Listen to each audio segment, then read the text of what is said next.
하나님 말씀 오늘 사무엘하 3장 22절부터 39절까지 두 가지 내용을 보도록 하겠습니다. 먼저 아브넬이 요압에 의해 살해당합니다.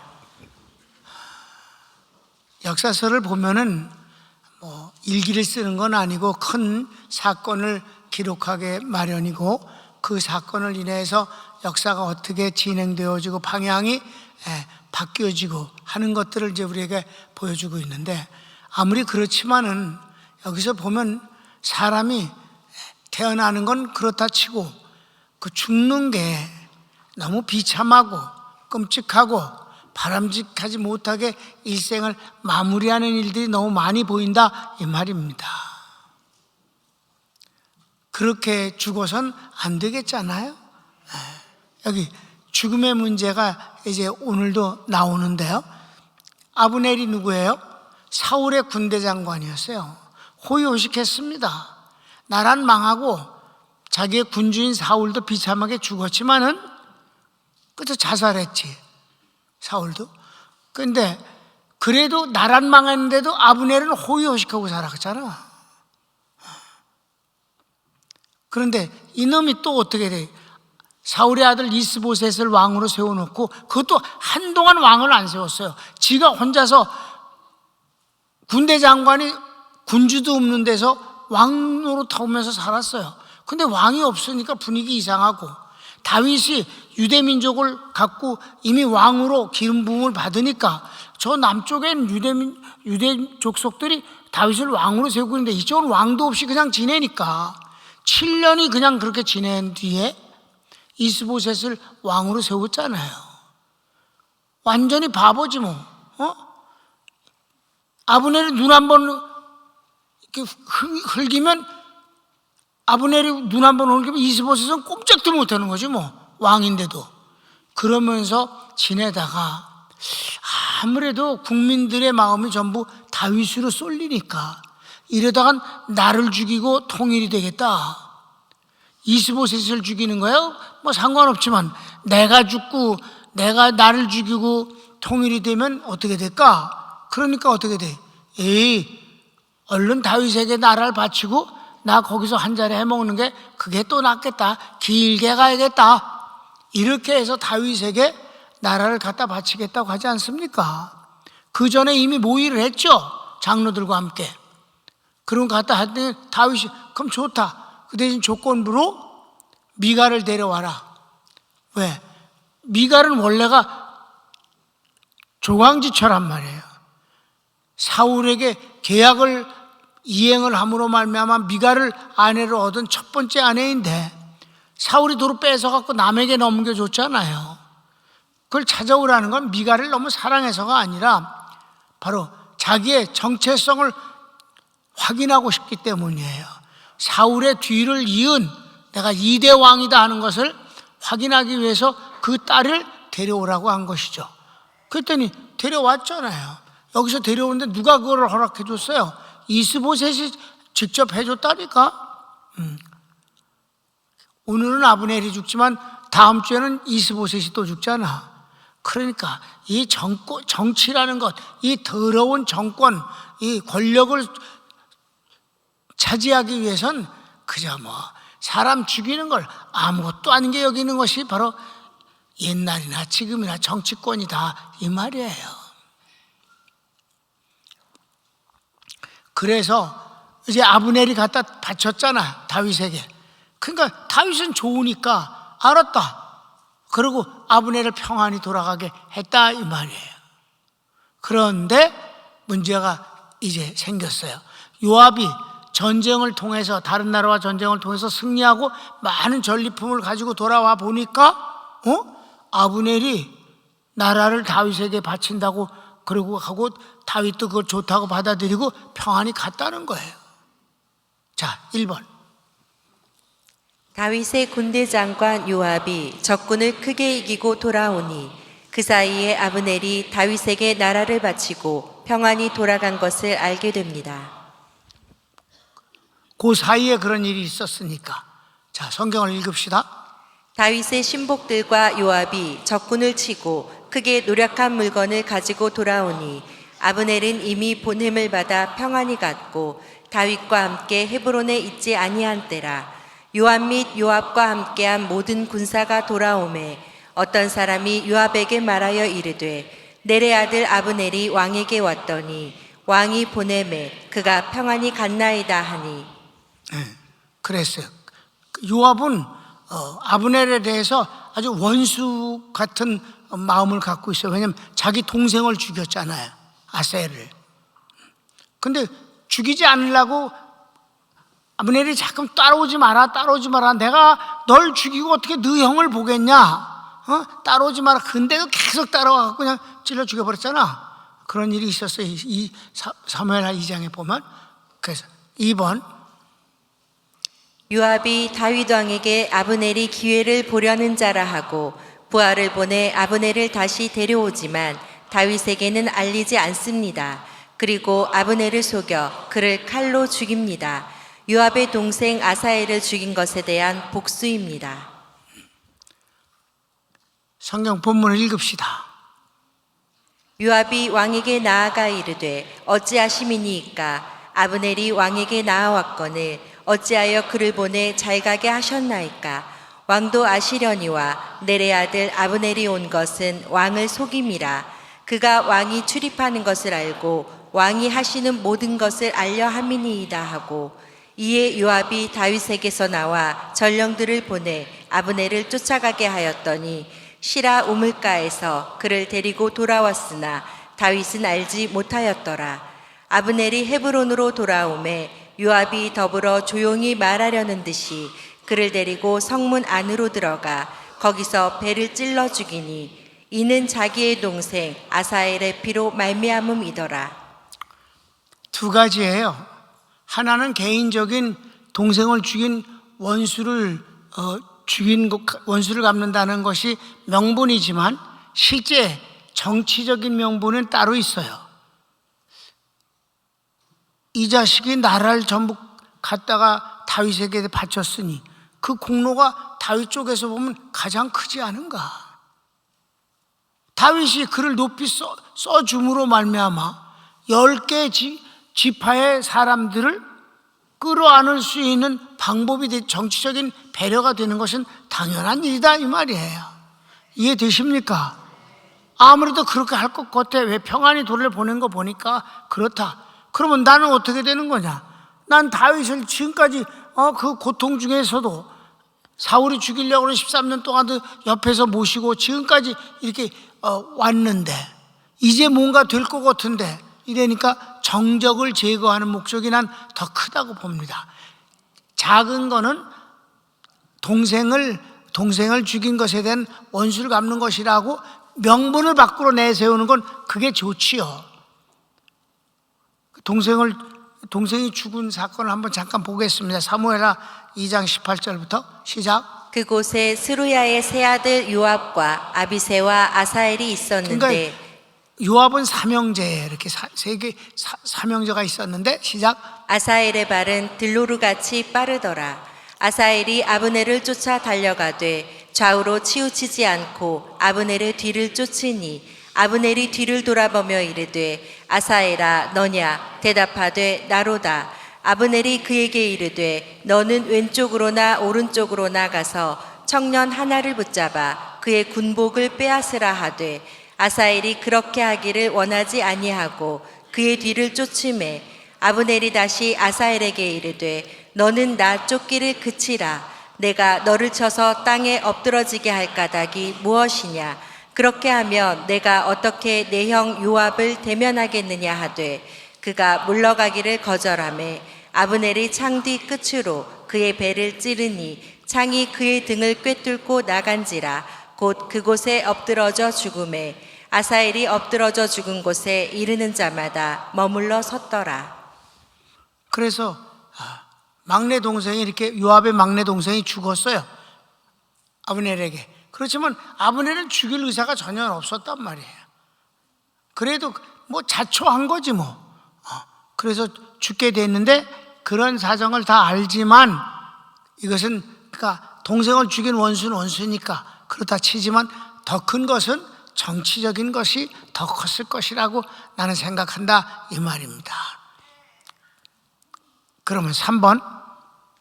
이후 다윗이 요압이 아브넬을 자기도 모르게 죽인 사실에 분노하고 요압을 저주합니다. 저주해요. 28절부터 보겠습니다.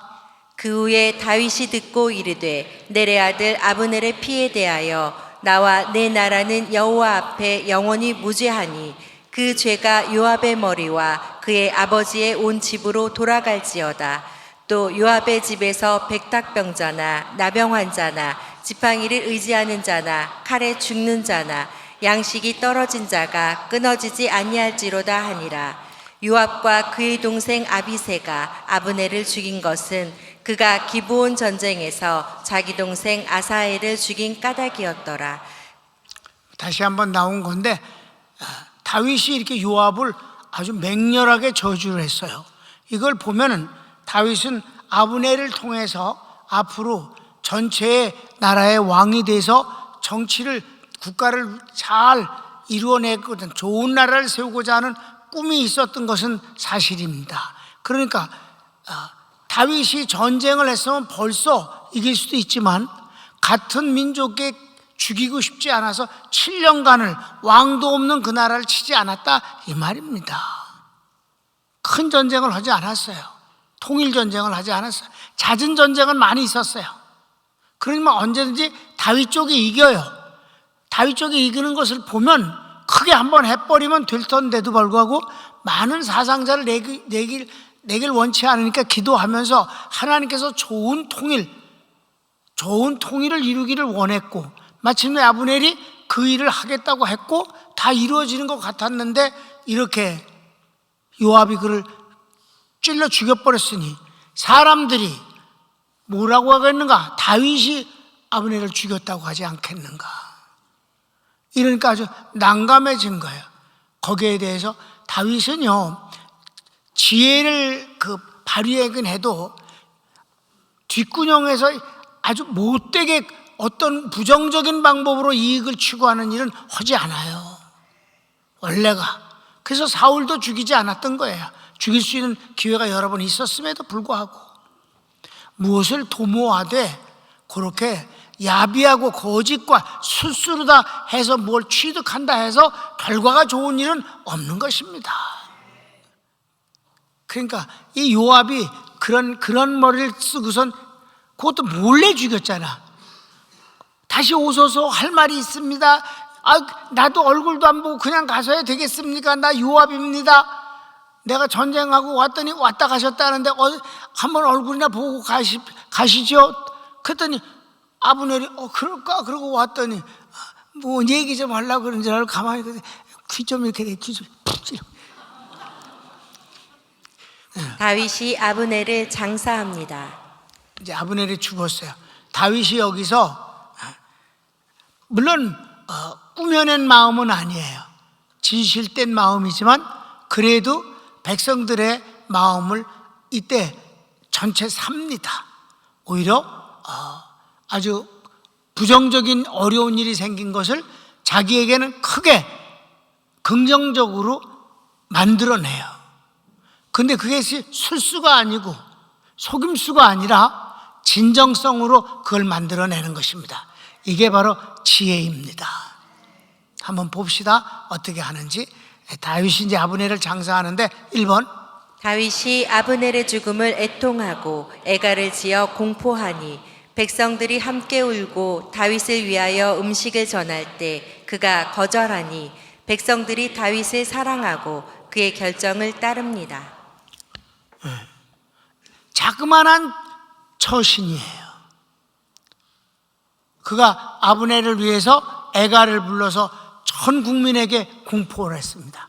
그러니까 어떻든 간에 그놈이 나쁜 놈이든 좋은 놈이든 그 10개 지파의 지도자였잖아. 왕을 대신해서 정치를 했었어. 최고 지도자. 이스보셋이 허수애비라는 건 다 알아, 세상에. 근데 그가 그렇게 칼에 맞아서 죽었다, 암살을 당했다, 이랬을 때 많은 백성들이 자신들이 당한 것 같은 느낌을 받고 괘씸하고 그리고 분노하게 되지 않느냐 이 말이에요. 다윗을 존경해서 다윗이 전체 왕이 되는 것을 다 원했지만은 이게 확 뒤집어질 수 있는 그런 사건이 됐다 이 말입니다. 여기서 다윗의 처신이 아주 중요하거든. 이때 아브넬을 위해서 애가를 지어서 공포하고, 그리고 단식을 했다 이 말이에요. 금식을 선포하고 안 먹었어요. 슬픔을 표현하느라고. 그랬더니 백성들이 그럼 다윗이 죽인 게 아닌가 보다. 요압이 칼질을 했어도 요압에게 다윗이 시켰을 수도 있지 않느냐.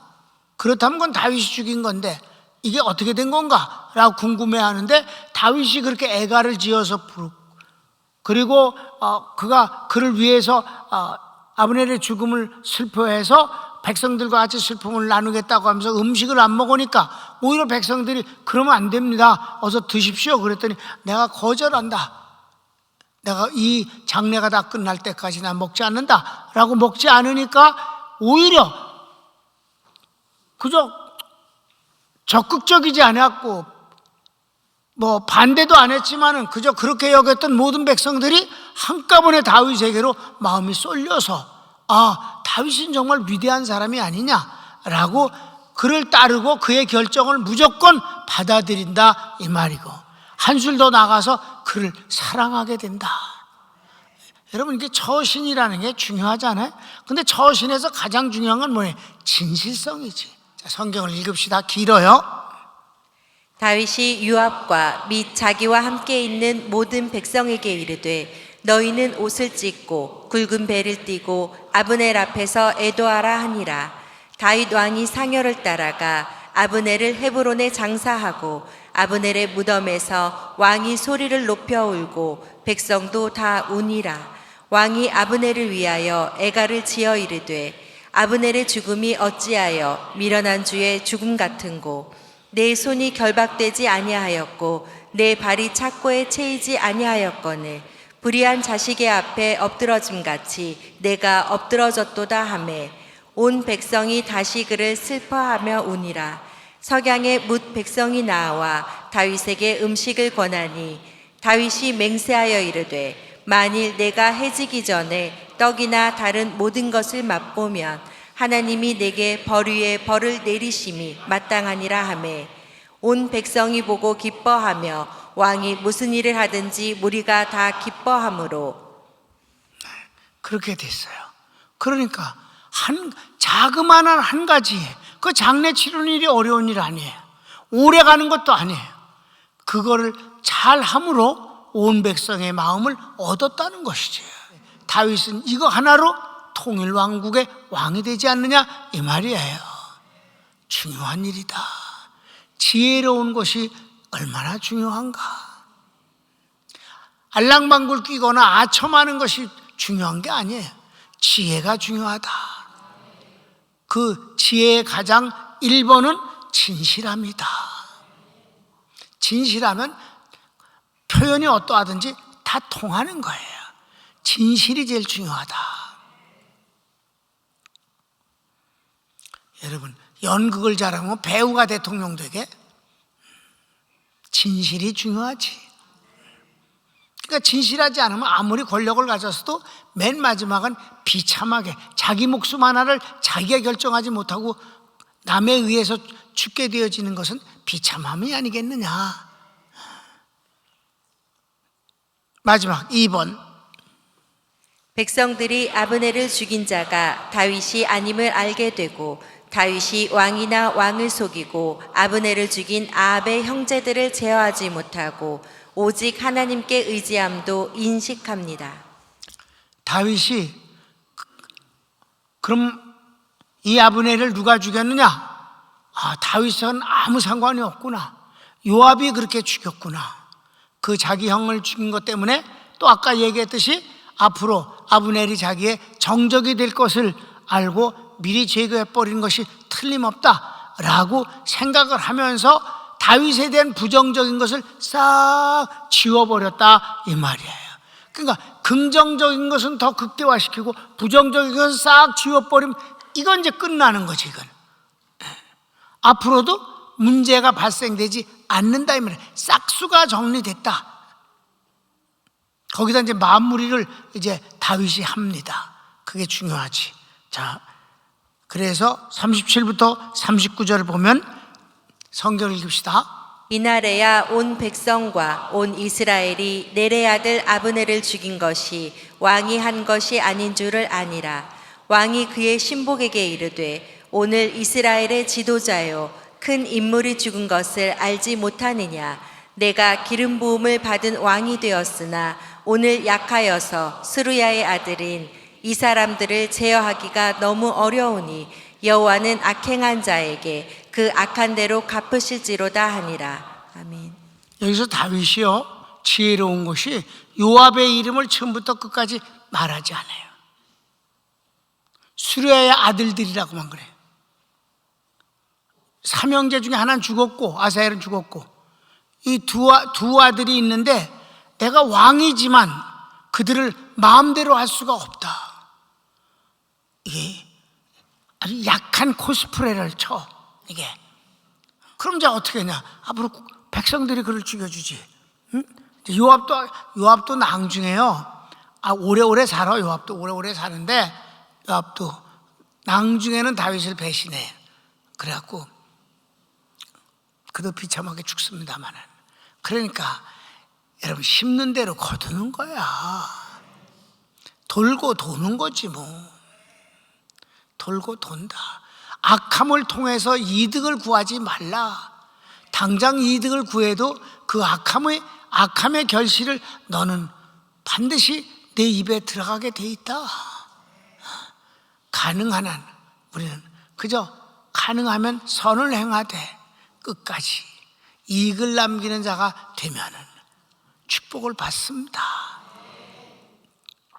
부정적인 방법으로 이득을 취하려고 하지 말라. 처음부터. 그럼 우리는 어떻게 하느냐? 여러분, 내가 평생을 하는 말입니다.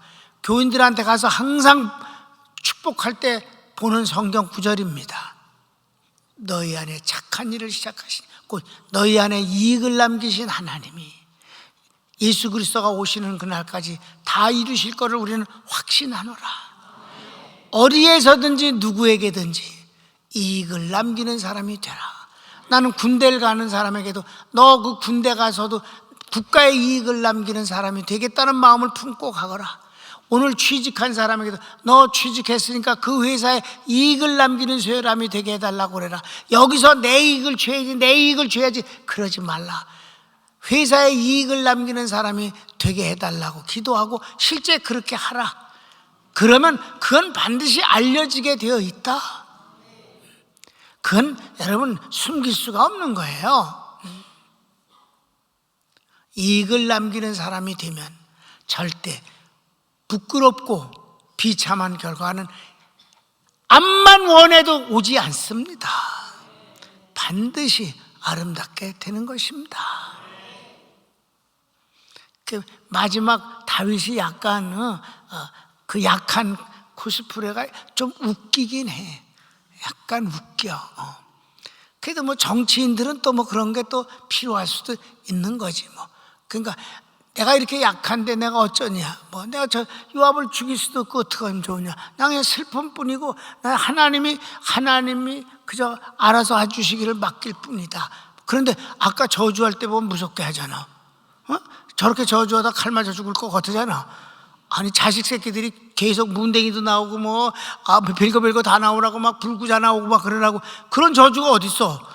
그렇게 저주를 하는 걸 보면 무서울 것 같지 않은데 여기서는 또 아주 무서워하는 척 한다 이 말이에요. 이게 정치인의 처신인가 뭐 그런 생각을 해요. 왜냐면 다윗은 뭐 제사장도 아니고 그러니까 왕이니까 어차피 정치인은 정치인이니까. 그러니까 하나님 앞에서의 다윗은 너무 멋있는데 정치인 다윗에서 보면은 여기 뭐 냄새를 좀 풍길 때도 있어요. 여러 군데서 풍겨. 그래서 끝이 뭐냐? 없어. 아니 역사가 그렇게 진행되는 것 뿐인데 뭘 그래. 역사에 대해서 무슨 결론이 있어요? 진행되는 것 뿐이지. 여러분의 역사도 지금 진행하고 있는 거예요. 그죠? 아름답게 사는 것이 중요한 것이지, 오늘 다 끝나는 게 아닌 거니까. 그래서 결론은 아까 얘기했죠? 부정적인 방법으로 성공을 하려고 하지 말라. 이익을 남기는 사람이 되라. 꼭 남에게 다 퍼주고 내 거지가 되면 어떻게 되겠어? 그건 그런 이익을 남기란 말이 아니야. 이익은 여러 가지가 있어요. 말 한마디로 천냥값도 갚을 수가 있는 것이라고 했어요. 그저 눈빛 하나 갖고도 진심으로 그를 위한다면 그것은 이익을 남기는 사람이 되는 거지. 거짓말로 쇼를 하면 안 되고 마음속으로부터 이익을 남기는 사람. 그러니까 하나님 앞에 아침에도 식사하기도 하면서 여러분, 오늘도 하나님이 허락해 주신 하루를 삽니다. 어디서 누굴 만나도 이익을 남기는 사람 되게 해주세요. 이런 기도가 필요하다. 그렇게 되면 이런 죽음은 없다. 손을 모읍시다. 하나님 감사합니다. 주의 은혜 가운데 저희들이 역사를 돌아봅니다. 현대사나 고대사나 사람 사는 모습은 똑같고 인간의 모습도 다르지 않습니다. 하나님, 중요한 건 어떤 모습으로 살아가느냐입니다. 주여, 저희들에게 진실함을 사랑하는 마음을 주셨사오니 감사합니다. 남을 손해나게 해서 이익을 추구하려는 것은 꿈에도 꾸지 않게 도와주시옵시고, 하나님의 본받아 뒤따라가게 해주시옵시며, 부족한 거 있으면 하나님 앞에 기도하여 하나님이 채워주시기를 원할 뿐입니다. 주님의 이름으로 축복합니다. 아멘.